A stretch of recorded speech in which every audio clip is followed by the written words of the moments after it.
Welcome to the Books Between Friends podcast. 3 lifelong friends, one shared obsession. Books. From epic fantasy to page-turning thrillers. We dive into the stories we love And the ones we just can't stop talking about. So take a seat, Grab a drink, and get cozy. All right, welcome back, book friends. Speaking of cozy, what is keeping you cozy these days? For me, we're just back in the season. Drag Race is keeping me cozy. So we are on season 18 of RuPaul's Drag Race. And let me tell you, this season is all about the drama, all about the tea, and I'm loving it. It makes Nick cringe, like he doesn't like any of the drama, but I thrive. he watches with you, right? He does. It's like the only reality TV show that he can do, really. Oh, okay. Besides Bake Off, because that's just cozy. Right. But yeah, it's the only one he does. Like he won't do Survivor or anything like that. And I love Survivor. I love like all of the reality game show, like The Amazing Race, Traitors. I love it all. But no, that's keeping me cozy. I'm loving to see it. Like we're probably halfway through it already, and then we'll have an all-star season come up after this. And so yeah, that's all. I think it's funny that you said that this season's all about the drama when every single season's all about the drama. Isn't that every season? Yes, but if I'm telling you that, like, then it's like the drama's Even piled more. high. Yeah. Even more so. That's so funny. Good to know. Okay, so for me, this past weekend, we celebrated my niece's 10th birthday. So I got to spend time with my niece. I cannot believe. Oh, she is 5 foot, you guys. She's 10 and she's 5 foot. Yeah. And she is like about to surpass Christina, my sister-in-law. I'm just reeling 10 years old. Yeah, she's not that tall. No. I know, I can't believe she's 10 either. Like, it's insane. But we celebrated, the whole family was here or was in Austin. And then I decided to come make a trip to Fort Worth to spend time with my other niece, my little 2-year-old niece. And so this has just been like a niece-filled, cozy weekend days. And it's just been amazing. I love seeing my girls. That's awesome. Yeah. My youngest niece is about to turn 6. Oh my gosh. Yeah. No. Yeah. I feel like you just told me your sister was pregnant. I know, right? So yeah, she was a COVID pregnancy, COVID baby, and oh my god, can't believe it's been that long. Mm-hmm. Crazy. That's right, 2020. 6 years ago. Yeah, I know, isn't that? that's really insane. Yeah. I'll be honest, you guys, I've been going through it since yesterday. So the only thing keeping me cozy is like allergy medicine and tissues. Yes. So yeah. Man, Sorry to hear that. Yeah. I feel you on that one. Yeah. I'll tell you what really got me through that, me being sick with like allergies is Alka-Seltzers. They have a new one for allergy, sinus, and congestion. And honestly, those 3 together like knocked it right out. It was amazing. Okay. What are you laughing? What? We've reached that age. Like, you know what really helped me was the Alka-Seltzer. My god. It just knocked me on my ass. The Alka-Seltzer. It My nipped best it right in the friend feel bud. better. We're just I know, commenting the on other our best age friend's here. like, boom. Oh. But you're so right, Ethan. I cannot believe this is what we're talking about now. This is what keeps us cozy, is good medicine. Right after I have like a spicy meal, I gotta get the Pepto. Yeah. Oh my god. Sir? I hate you for that, but it's so funny and so real. Yeah. Unfortunately. Well, I hope you feel Anyway. better, Stephanie. Yes, you. me too. I hate that you're feeling awful, especially with allergies. Oh, I mean, those are the worst. it's the season. Also, this Very. weather that keeps swinging back and forth is probably not helping. So Yes. So we went through a annoying. little bit of another cold spell for who knows how long. 2 days. I know. That's it. It goes Yeah. back to being hot And tomorrow. then it'll go back to 80. Yeah, it's annoying. Choose Elaine, Texas. Choose Elaine. Please. All right. Well, welcome back to our series on the Well of Ascension by Brandon Sanderson, book friends. This is episode 4 of a 5-part series, so our next episode is going to be the last in the series. But before we dive right on in, I'm going to go ahead and turn it on over to Jen for our standard PSA. All right, you guys, before we get started, quick spoiler warning. If you are listening to this episode, we're assuming that you have read the first 48 chapters of The Well of Ascension, because there are going to be some major spoilers throughout. So if you haven't had a chance to read all 48 chapters, please be sure to go back and finish them and then come join us for our discussion today. And if you've been loving our discussions, our book chats, then we would really appreciate it if you would left us a quick review on Apple Podcasts. It helps more people find us. It helps our bookish community grow. And we just really would love to hear what you're thinking. And we would love to give you a shout out on our next episode. And speaking of, I really wanted to say thank you to Simran G for their comment on YouTube, and maybe chuckle a little bit because of how accurate it was. It was so accurate. Had us pegged. And so this is what they said. They said, Stephanie is good with understanding POVs of different characters and their morally gray intentions. Ethan is good with understanding plot and predicting from writer's point of view. And Jen is the emotional one, enjoying the good characters in their arcs. Yeah, that's And spot it's on. not a bad thing. And they had some really great insight to the book as well. So like, we really appreciated you taking the time to leave us that comment and, you know, giving us feedback, because that's exactly what we're asking for, because we would love to keep growing and love to keep chatting with you guys online. So thank you so much, Simran, for your comment on YouTube. Well, thank you for that. And now we're going to go into a quick recap before we dive into our deep dive. So, in this section, everything starts to collapse. I don't know what to tell you. Politically and emotionally. Inside Luthadel, the Assembly continues debating whether Elend should remain king.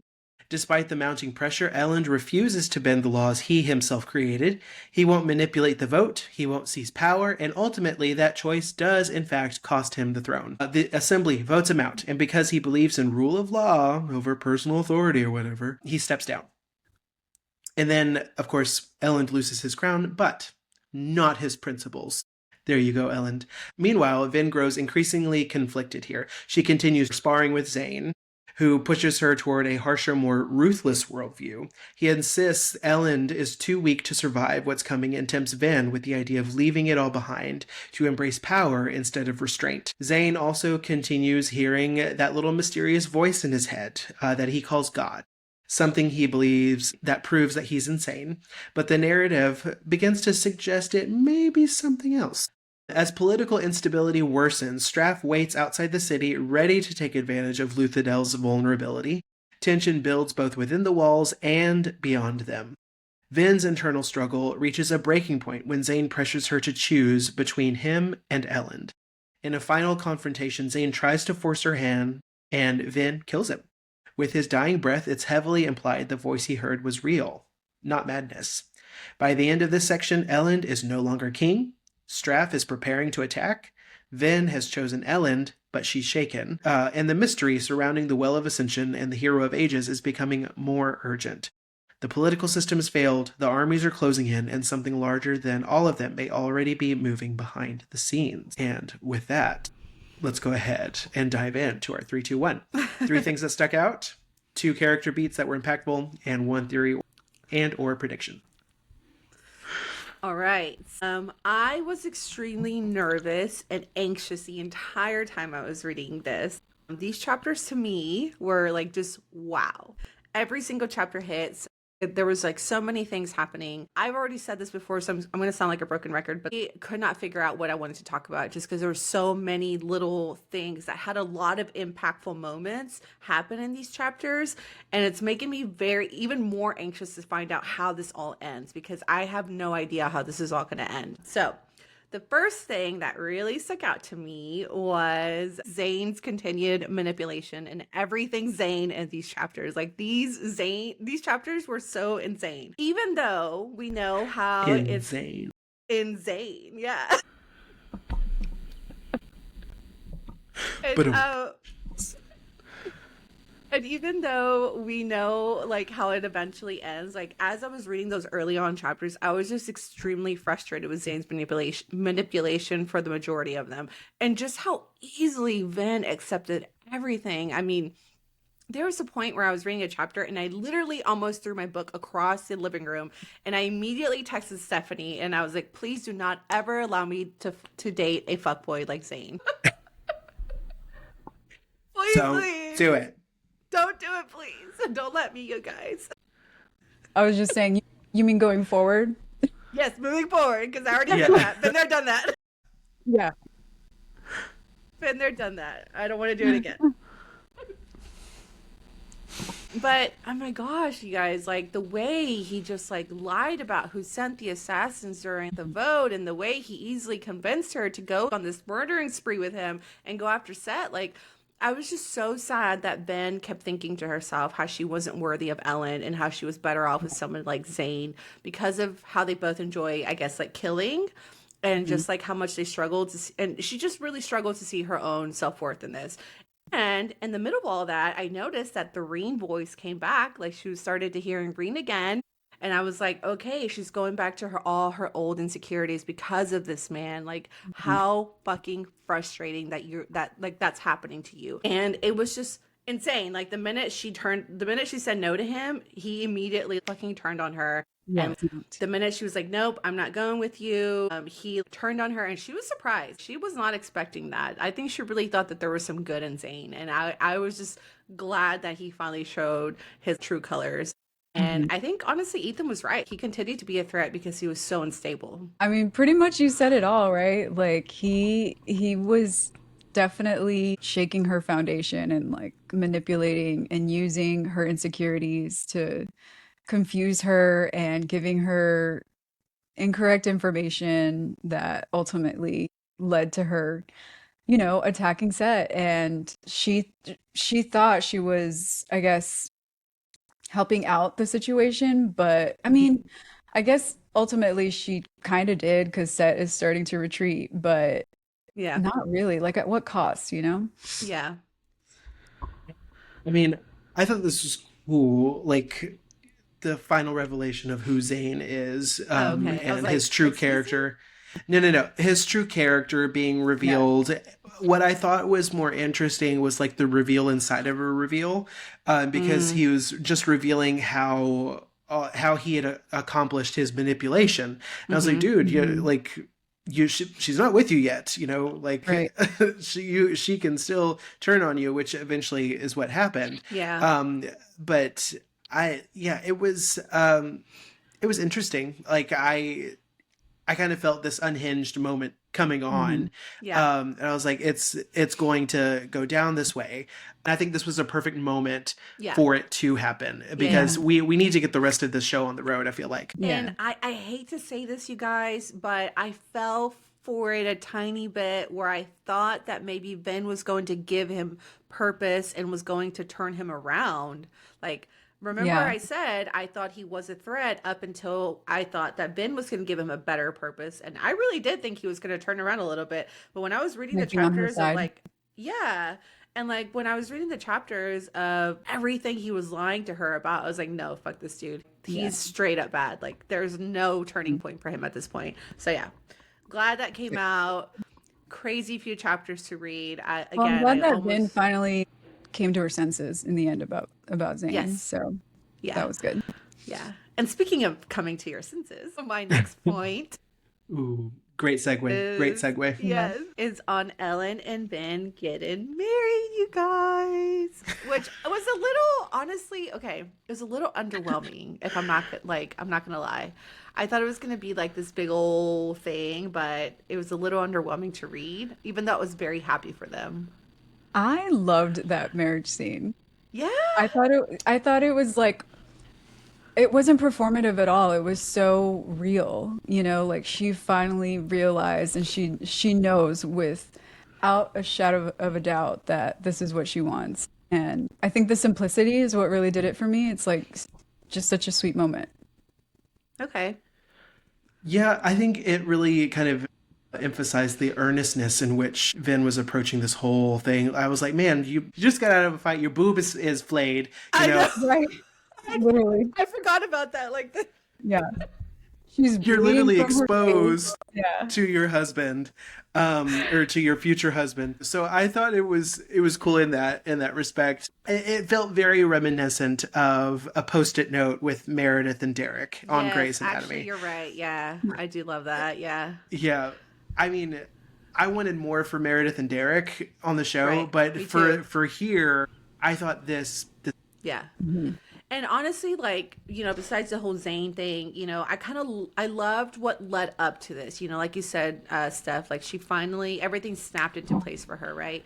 But I loved the moment where they both went to say Zed for advice, like literally back to back. It Yeah, that so was so funny. Yeah, with Like, literally the same problem. yes. literally. Yeah. Like first she goes up to him and like starts asking all these questions about like what how do you know you're in love, how do you know this, and then Ellen right after like she leaves, he comes in and talks to Zed, and he was talking about like their similarities and differences and just like how do I know, like I don't know what to do about Vin basically. And so I really loved what Zed said to Ellen. He said she is extremely competent and so are you. She was oppressed by her brother, you by your father. Both of you hated the final empire and fought it, and both of you think far too much about what should be rather than what is.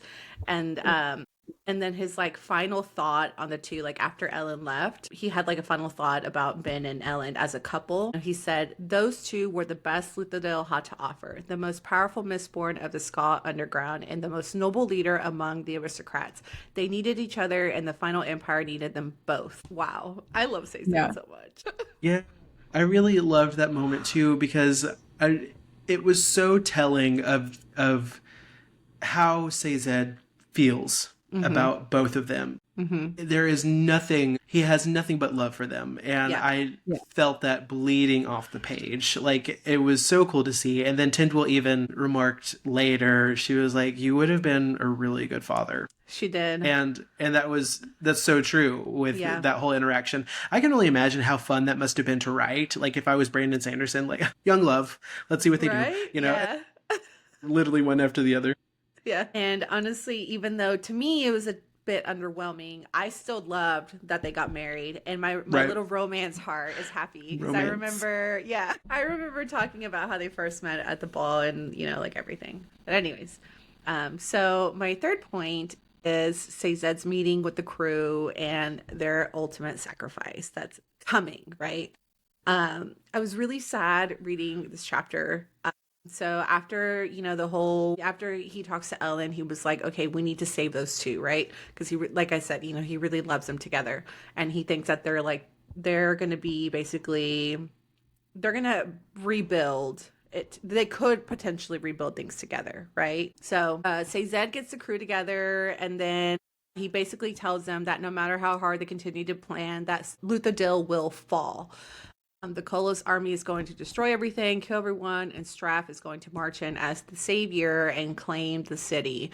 But he thinks that there's still hope with Ellen and Vin. So he creates a plan to get them away from the city while it falls. So I thought it was pretty clever of him to use the Well of Ascension to his, to his plan, like to get Vin away. And so he's going to he told her that she needs to travel to the well, basically, and that Ellen needs to go with her. So what really got me, though, is what Cezed said to the crew. So that in itself almost made me cry. He said, we will die to show that there are Ska who will not be bullied, who will not back down. This is a very important precedent, I think. In the histories and legend, this is the kind of event that inspires. If the Ska are ever to take rule of themselves, there will need to be sacrifices they can look to for motivation.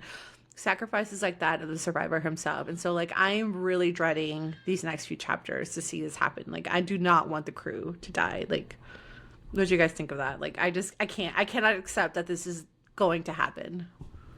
Well, I mean, we know that the siege is going to come to a head. Yeah, and I know. we're running out of time. Yeah. And that's not set, but Straff is preparing to attack. So I think you just have to prepare for the worst. I know. I know. I was, the whole time I was reading this, I was like, well, this is some shit. Right? Like I could hear the Titanic violins playing in the background. Yeah. I was like, well, this is BS. These are all of my favorite characters, and I don't want them to die. Right. There's still book left, so something could happen, because I feel like Straff is a little unstable right now with his last confrontation, or With Zane. with conversation that he had with Zane. Yeah. Like, he seemed like he was about to die. Like, I don't know if he had been poisoned again and something was happening there, but like so we have him to consider. We have the Koloss are still in question, because I feel like Elend was probably cooking up some kind of plan for them. I don't know. There's still a lot that could happen. We still do have some book left, but yeah, no, it sucked reading this chapter. Yeah, I mean, it's making me read the final few chapters. It's like, I don't want to see this happen, but there are a lot of uncertainties happening. Like you said, I thought that the whole Koloss mention about like how they're evolving, or really just like how they're seeing themselves as human, was kind of weird. And I was like, is that going to have something to do with how they attack the city? Like, Well, I think maybe they aspire to be human, and they think that by having money, they're achieving that. Okay. They clearly have like a simplistic idea or understanding of humanity. Okay. So, what's his name? Jace's way of controlling them is by paying them. Yeah. But Ellen found out that the coins that they have in their pouches are actually wooden Fake. Yeah. and fake. But they don't realize that. They don't know that. Yeah, they don't I know Yeah, that. know. his control of them is like extremely weak, which is very dangerous, obviously. Yeah. So I think it's just like another unknown being thrown into the mix of like all these things that they're dealing with, And It's you're so right, awful. Ethan, about Straff. Like, I forgot that right before Zane left, he was being poisoned and he was dying, because he was like waiting for his death. Basically, he told Zane, like, "Are you here to kill me?" Because he ordered Zane's death, and obviously they couldn't kill him. But there's just so much happening, and I fear for the last 12 chapters. I really do. Like, I don't know what I'm going to get into, basically. I feel for the Koloss sometimes, because, man, they think that they are about to live the life. Yeah. Like, obviously, like, they're capable of incredible brutality, and I don't like that. Like, I don't like that portion, but they are just like, the and they all have like these fanny packs of I know. these fake coins attached to their person, and they're like, I'm rich. All I have to do is kill. Basically. I love your imitation, by the way. I Koloss. Yeah. Oh. Poor guys. But yeah, I'm We curious human. to see how this is all going to end. Yeah. It's gonna be crazy. Yeah. That's all I can say. Okay. So these chapters for me, I did enjoy them, but overall I was like, meh. It's not that I am like discounting the story being good, because it's fantastic and I do want to, like, I'm ready to finish it. But I do feel like all of these chapters could have been condensed into like 3 or 4. And so I finally do get some of what the main criticism of Brandon Sanderson is that he's a lot more verbose than he needs to be. Draw Yeah. things out. Draw Yeah. things out Yeah. and really likes to get the imagery, which I appreciate, Yeah. in the beginning. Or when we're going to a new city and we need to get what the lay of the land looks like. Like, that's when I appreciate it, but not so much here. I don't need to know verbatim exactly what one character is thinking in their internal monologue. Like, and I feel like Okay. that's what a lot of this section was. If it wasn't Sazed, it was Vin. If it wasn't Vin, it was Zane. If it wasn't Zane, it was certainly Elend. He has plenty to think about. But see, I feel like I want to feel what they're feeling, especially in these situations right now where it's like they're in the middle of the biggest shit show ever. I want to know what they're feeling, and reading about it made me feel what they were feeling, and I kind of felt like I was immersed into that situation. Not that I ever want to be in that kind of situation ever. Yeah, but- no, I totally get that. I have learned that I am very much a plot-driven reader. Okay. And I can't, when it is totally character driven. Like there's V.E. Schwab. We love her, right? She Yeah. did the Shades of Magic series. Yeah. Fantastic. But she has another book called The Invisible Life of Addie LaRue, and I had to DNF it because it is all character driven. Gotcha. Yeah. And so here is where I was like, okay, I need a little bit more plot than what we're getting here. Still love the story, still love all the characters, obviously. So it's just that part of it. So that's the first thing that kind of stuck out to me, because I feel like we haven't, like, we've maybe gone, a week's time during this section. And I mean, there's still 12 chapters. We're still talking about the fate of Luthadel. Like, it's still a question mark here. So I'm like, all right, let's speed it along. But anyway, that being said, I'm going to speed along to my second point. The amazing parts of this section were truly amazing. How, again, we're spending about a week's time in here. I feel like this was a long period, but during that whole time, Tenwil and Sazed are in his room the whole time. And I thought that was so fun. Like that was a cool aspect of it. They were in his room the whole time, and they were not sleeping. Like they were using their feruchemy to get the research done, because Sazed was like, I feel like we need to get this done, and this is how long we have to do it. Like we need, time is of the essence here. And so that was cool. There's more that I want to mention on their actual research later if we don't bring it up in just a couple of points. But having said that, okay, Sazed, how was your romance heart here, Jen? Because at first, dying for these scenes. I was like, look at her. Because she was the one. Yes, because she was the one that was like being more direct here, and he was just like so oblivious to it. And I'm like, oh my god, she likes him. And then his little inner monologues of like, oh, she's beautiful. Oh, just being distracted by her. Oh, this. I'm like, okay, Sazed, look at you. When he was like distracted looking at her jewelry and thinking it looked beautiful on her. I know. I know. I wanted more of them, and I'm kind of sad that we didn't get as much of Tindwyl and Sazed in these chapters, because I'm like, I could have, like, the way they were working together, and I'm like, finally they're leaning on each other. Finally, like, they're doing this together, and finally she understands him a little more, you know, and what drives him. And, like, I'm glad that she's seeing what we've all seen about Sazed. So.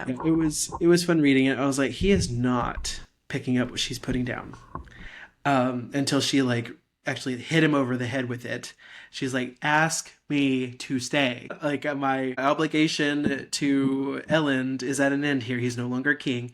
Ask me to stay, because really what I need to do is go to the next person who's just a couple of camps away and offer them my service, but ask me to stay. And he finally did. He's like, oh, I see. Okay, stay. Please stay. Yeah. So that was good. I loved that moment. I swear men can be oblivious sometimes. I don't know what Sometimes? you're talking about. I was trying to be nice. Like all the time. All the time. Okay. And then my third point here was sad. The reveal of Orsur being the Condra spy. Yeah. Let me tell you, while I was driving, I had to try my best to like stay in control of driving, because I heard it and I was like, no, not Orsur. Oh my gosh. But it makes perfect sense. Like, I was I don't think so either of y'all shocked. saw it coming, right? No, I did not see this coming at all. Yeah. No idea. It hit me like a freight train. Yeah. Right. I was like, no way. And so it made me sad, but I kind of enjoyed it, because it's usually hard to get me so unawares Yeah. when I'm reading. So I loved that. We should have picked up on the fact that there was like a whole shift in their relationship, like an entire shift in their relationship. Yeah. We should have been like, okay, this is not the person that she started off with. Like, this person is more susceptible to like wanting to build a relationship with Ben, and the other one wasn't. They kind of hated each other. Like, the original Condra and her, like, they did not like each other at all. And the fact that like this one was actually wanting to open up to her more, and like, you know, she was opening up to them or to him, you know, like, I should have fucking picked up on that, and I didn't. And I'm so upset that I didn't get this one. Well, I feel like it's hard to say, because We don't really get that much of the real Orosor and Vin and how they interacted at all, like even in the first book. And he was barely there, and they had kind of like this tense relationship before he was eaten by Yeah. Tensoon. And then like it's easy to miss because she even thought to herself like, I've never given him a chance. I should Right. treat him better. Right. Yeah. So like, was it that caused the shift, or was it a combination of that plus it's a completely different Khandra? Yeah. Yeah. Yeah, I read it as soon as I read the part where he didn't give her the adium that she knew was inside of his body. I know. I was like, no way. Oh. No way. I was so And upset. yeah, it took me by surprise. But so Yeah. well done, Sanderson. Yeah. But immediately it almost picks right back up because he dropped the hint to Vin while she and Zane are fighting. He drops the hint like she knows the secret. She knows the secret. So Use it. be careful, Master, talking Yeah. to Zane. But Yeah. she was like, she immediately saw it for what it was. He's giving Yeah. me a hint. Yeah. What is it that I can do? Yeah. But can y'all walk me through this? Because I'm not sure if I fully understood this correctly. But she used allomancy to penetrate his defenses To like as a control him. Khandra and Yeah. then Yeah, control she can him control after. his Yeah. body with allomancy. Yeah. Almost like a puppet. Interesting. And that's exactly what he didn't want to, like, he Reveal. didn't want her to know that, because then you can control all the Khandra, but no matter the contract. Interesting. Yeah. Right. So that's like a well-kept secret for the Khandra because they don't want to be enslaved that way. Right. Yeah. I'm saying interesting because it made me think that maybe we call Vin Mistborn, but literally the Khandra are born of the mist, right? And so like she can control him. Maybe that also implies some control over the mist as well. Well, isn't that okay? So I'm glad you said that because I wanted to see what you guys thought. And I know this is like an additional point, so I'm really sorry. But the whole fight between Zane and Ben was, yes, it was so cool. But the whole thing going on with the mist, I'm like, what the fuck is going on? So the mist kept rising. The more that they fought, it kept rising because it kept talking about how it was like almost to the top, or it was like above their waist or whatever. And then she mentioned that the mist was moving away from Zane, but at the same time going towards her. So I'm like, what does that mean? Like, what is Sanderson trying to tell us here? Like, I don't know, but at the same time I know it's important. So I'm like, what does that mean? Some of this kind of ties into Great my theory later.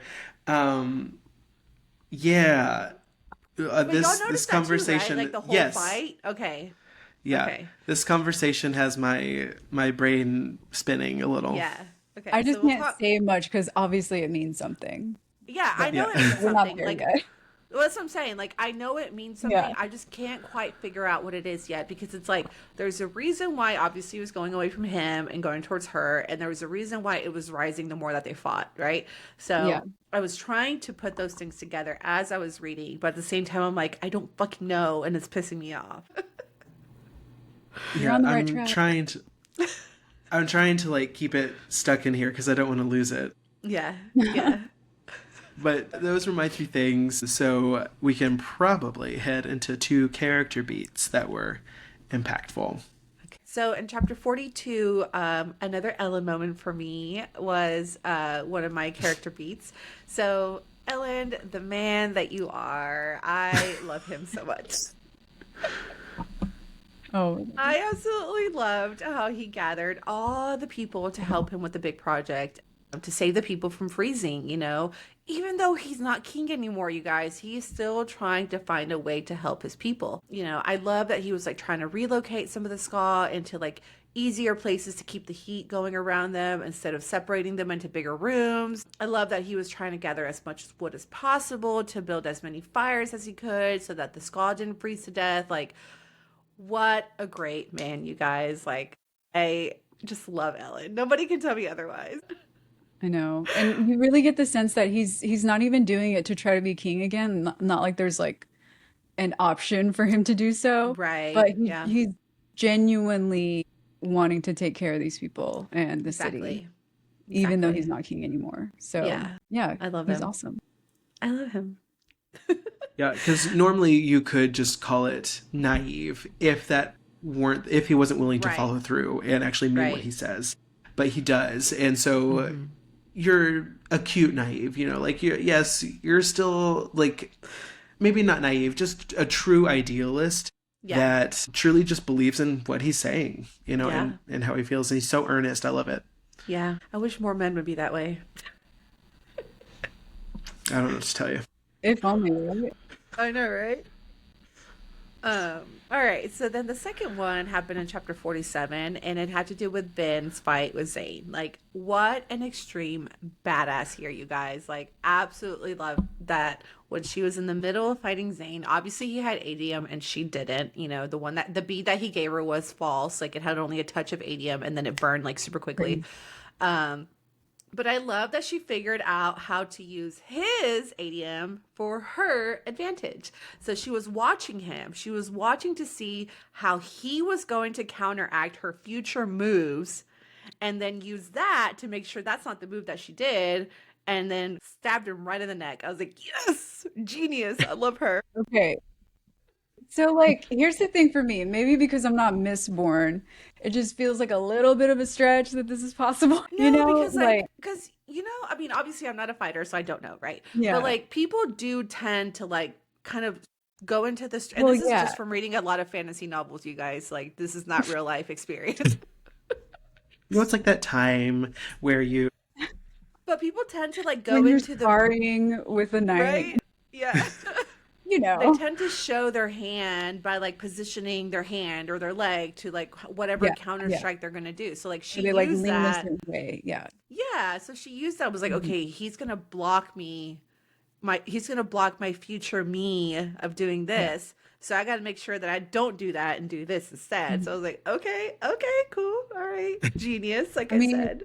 Maybe my reaction time isn't that of a warrior like Vin, but I just find it a little far-fetched that she can see that in like a split second, and within that split second also decide to do the opposite or something like that. You know what I'm saying? But Yeah. it is cool. Well, yeah. It is cool, but I was thinking the exact same along the same lines as you, Steph. I was like, really? Like, it's badass. Don't get me wrong. Like, it's super cool. But then I was like, well, I guess she's probably burning tin, right, to enhance her senses too, along with it. Right. So she can probably do it that way. But at first I was like, yes, thinking the exact same way as you. I was like, cool, believable. I don't know. This is fantasy, you guys. Yeah. True. That is true. That is very fair. How many worlds would we all have died in by now? Because every of single how one. My badass gosh, they all every are. single one. Like, Yeah, no. yeah. I'm not I would have lasting died in one day. in Hogwarts, like dueling club gone wrong. Like, that would have been me. Oh my God. Yeah, no. Like, speaking of like that moment when was it Harry? No, maybe it was Ron's wand that went up the troll's nose and then it was just covered in boogers. That'd be it for me. I'm out. You know what? Wizarding, not for me. Yeah, and if I had gotten through that, the spiders and Chamber of Secrets would have Oh my taken God. me Yes. out. No. I don't even like them touching me. I'm just like, I cannot be like the huge ass spiders. I know. Gross. But anyways, those I know, are my back to two the matter at character hand. beats. Okay, mine. Okay, Zane. this was a cool battle. And right at the end of it, he gets a little message from God saying, you know, I've been here the whole time, basically. Like this isn't just some voice in your head. This is not insanity. This is very much like I am someone. And that threw me off. It truly did, because this whole time I've thought he was insane. I thought he was just unhinged, an unhinged version of what Reen's voice is in Vin's head. So is it the mist talking to him? Is it the creature in the mist talking to him? Is that what it was? See, that's what I was thinking, but I think there's more to it than that. I don't know. Okay, so part of my prediction has to do with Zane. So I'm gonna save my further thoughts. But like whenever that whole scene happened with like God saying, you know, you actually weren't insane or whatever, I was like, what the fuck just happened? So. But as you were saying it was somebody actually talking to him, I'm like, okay, could it have been the creature in the mist that Ben has been seeing? Like, is he the one telling him, no, you're not insane? Because this God voice has been telling him to kill this entire time. Mm-hmm. And we know that the mist, well, I think at least, and Ben thinks the same thing, that the mist and the deepness are the same thing, and they are set to kill thousands. So it's like, okay, does that mean that the mist are recruiting Zane to be the assassin that's connected to the deepness, that's connected to all these thousands of deaths? Like, is that all fucking connected? Those are great questions.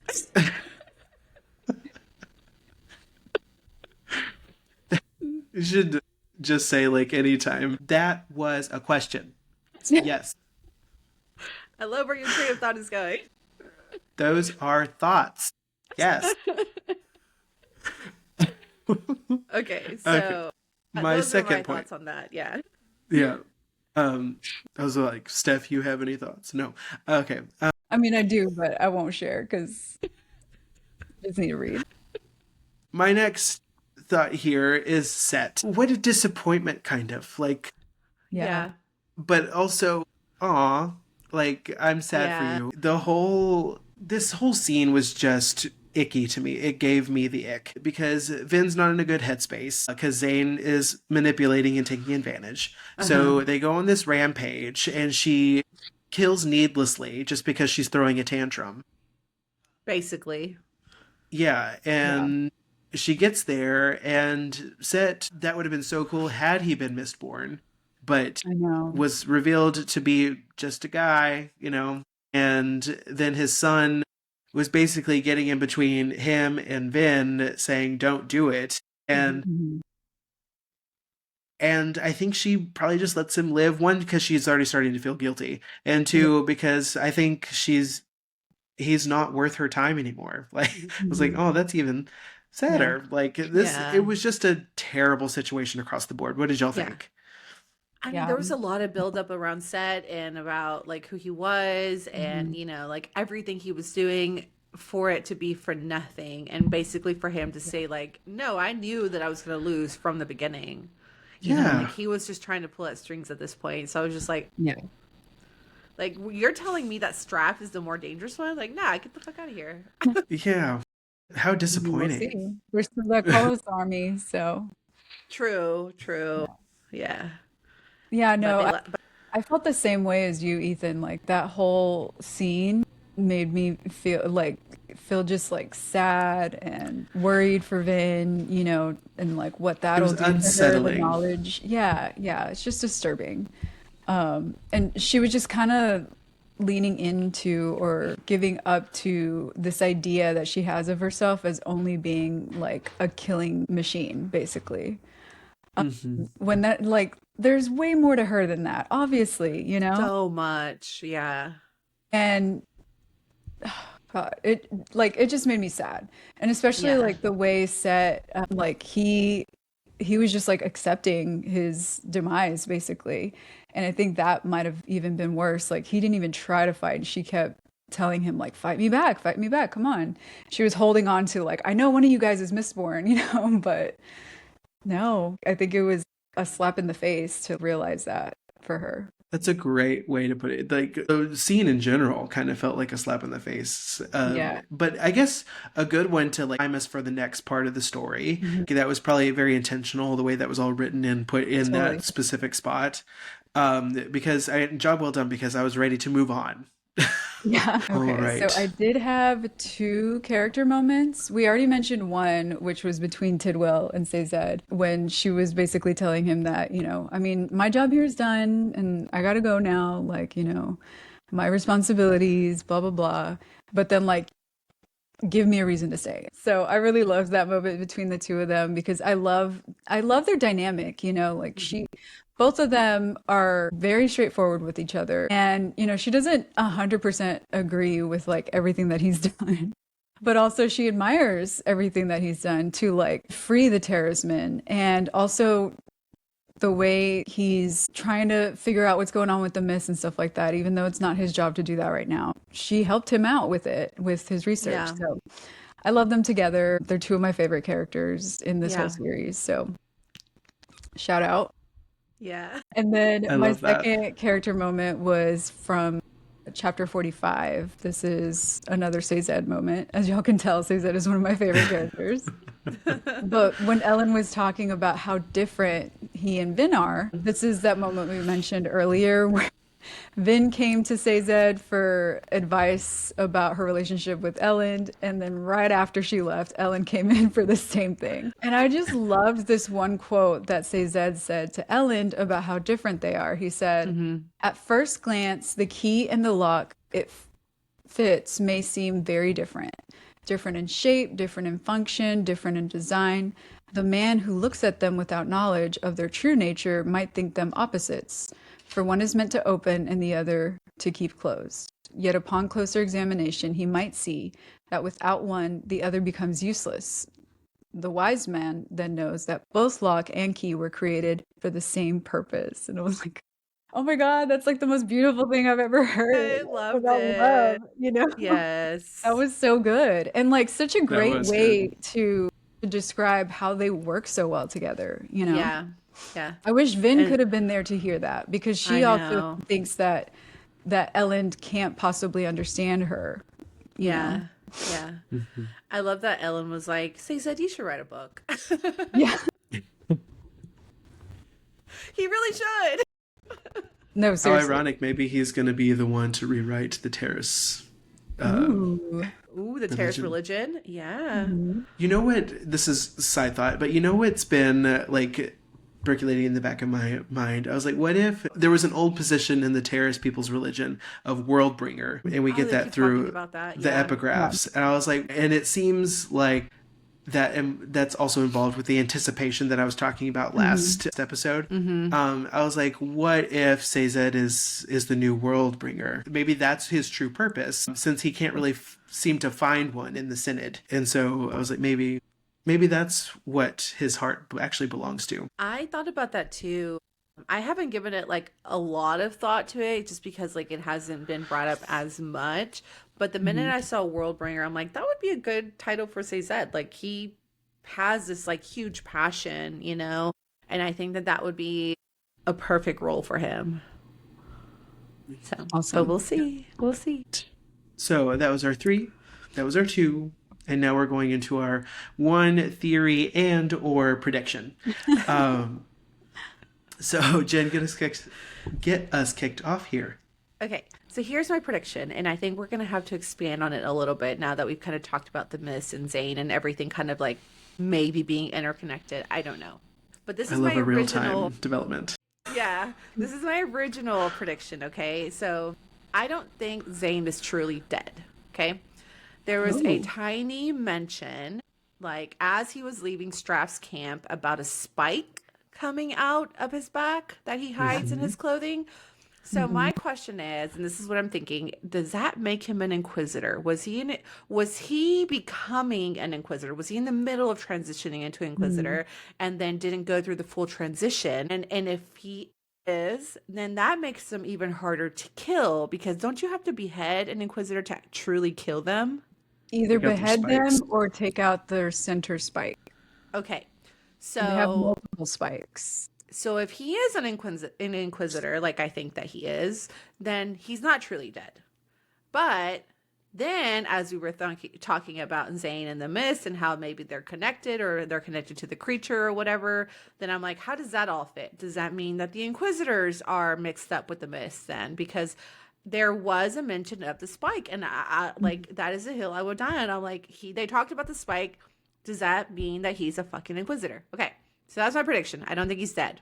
I think that he's like he was in the middle of transitioning, and he was in the middle of transitioning to a full inquisitor, because we know that that's how they get their mistborn powers too. Okay, so I co-sign that. Right? Yep. I was just like, I don't think he's dead, y'all. And I think, and oh my God, y'all, you're going to call me crazy, but there was the other night when I was trying to go to bed, I could not stop thinking about the fact that he's going to show up at this Well of Ascension and kill Elend and Ben. I literally was thinking that as I was going to sleep. I'm like, no, don't let it be. Like, I'm having a nightmare, you guys. Yeah. So, okay, so that was my prediction. Here's my theory. This one might be a little far-fetched, so I want to hear what you guys think about my theory. I think the hero of ages could be Elend and not Ben. Okay? They don't say that the hero of ages has to be a mistborn. They don't say they have to be somebody who's powerful. Like, they don't talk about that at all. So, here's why I think that, okay? The person, I think, was it Quan, who said that Elendi was the hero of ages. He only thought that based off of some Terrace prophecy. So it's not like they said, like, this person is the hero of ages. Like, I think they were describing a type of person, and he said, oh, Elendi fits that description, right? Yeah. And then what I was reading, what Tyndall was reading, what Saized and Tyndall were reading from a logbook passage, was the way they were describing Elendi kind of fits Elend's description as well. They said that he is a good man. Despite it all, he is a good man, a sacrificing man. In truth, all of his actions, all of the deaths, destructions, and pains that he has caused have hurt him deeply. So if this is a type of person the Tarot of Prophecy described to be the hero of ages, that could also fit Elend's character right now. And then later, that same logbook passage that they read was used as an epigraph on chapter 48, which also happens to be Elend's POV chapter, which also happens to be the last chapter in the part we were reading. So I think that they are going to need someone who would have a kind and good soul enough to release the power instead of taking it for themselves, right? And I'm not saying Ben is bad. I'm not saying that. But I think that the way she thinks is not as pure or like as simple as maybe the way Elend thinks. So that's my theory. It's super out there. I know that, but it's like, it was one of those things where I'm like, you know, like the way they're describing this hero of ages, like kind of sounds like Elend. I don't know. Okay. So, go ahead, Ethan. Well, I was at one point in time, I too thought Elend could have been the hero of ages, because when we were reading the first book, I was like, what a character arc his would be like and I thought about what would make that the ultimate character arc. I was like, oh, if he's actually the hero of ages, like, and that was just me kind of just batting around different theories in my head, and out of that came that one, and it was just one that I just thought of, and I was like, well, maybe not, and then just threw it out. But now that you're saying it, I was like, I think it definitely has merit for sure, because I thought there had been, but I can't think of a particular epigraph that mentions the hero of ages having allomancy. Powers. Exactly. Yeah, no. And I feel like Ben being the hero of ages is too easy, too obvious. You know? Yeah. Because she thinks that, say Zed now thinks that. So I'm like, no, it's not Ben then. I don't know. Just it's a good point. Just a thought. Yeah. I was going to say something, but I think that gets too close to what it actually is. So I'm just Okay. I'm gonna hold my tongue on this one. All right. So that was it. That was my prediction and theory. I'm very interested to see if any of those get if any of those get touched on in the last 12 chapters. Because I know there's still a third book. So it could make me wait until later. All right. I have one theory this time and no prediction. So I know we mentioned very briefly when we were talking about Mistborn, the first book, The Final Empire, we talked very briefly about Vin's mother. Yeah. But I'm thinking that the reason Vin is so powerful is more because of her mother and her side of things. Because the idea of quote unquote insanity seems to run through the identity of being a Mistborn. Yeah. Vin hears Reen's voice and Zane hears God. And Vin said that her mother used to hear voices as well. And so I'm wondering if that has any kind of pattern to it. And if it does, I think this is where mine gets a little far-fetched, but I think there could be a possibility that yes, Zane is Elend's brother, but his mother is actually the same mother as Vin. And so they could be siblings. I don't know, because Zane is You not mean that Zane's powerful. mother could also be Vin's mother? Yeah. Okay. I thought you were saying Ellen and Vin were basically blood No, related. not Elend and Vin. Zane Don't do and that Vin. to me. Yeah, I was about to Yeah. be like, pause. Absolutely not. Okay. I see where you're going. And the good. only thing that made me Okay. think I didn't- that... I remember her mom hearing voices too, but I didn't connect it to like Vin and Zane also hearing voices. That's good. Yeah, so the only thing that made me think the sibling thing is because of our conversation this evening with how the mist reacted differently to him and her. And I thought it may be like a push and pull kind of Oh. relationship that because they're on the opposite sides of the same coin. Or it could just be how they're reacting to their character, like, I mean, is it... Yes, it definitely could be that too. I was like, is it as simple as the fact that she's good and he's bad? Like, is it that simple? I don't know. Yeah. But there also was talk on why the Khandra serve, or why they served the Lord Rulers, because he was the one that created them. Yeah. And so now I'm starting to think, like, whoever created the mist, maybe that's what's controlling who it reacts to. But I'm trying to think, like, what that would mean for Ben and what that would mean for Zane, because they reacted to them very differently. But it could mean that, like, it'll tie back to who created the mist, who created the deepness, and why it's reacted to them that way. Yeah. I want to know more. You I hope gotta we get keep more. reading.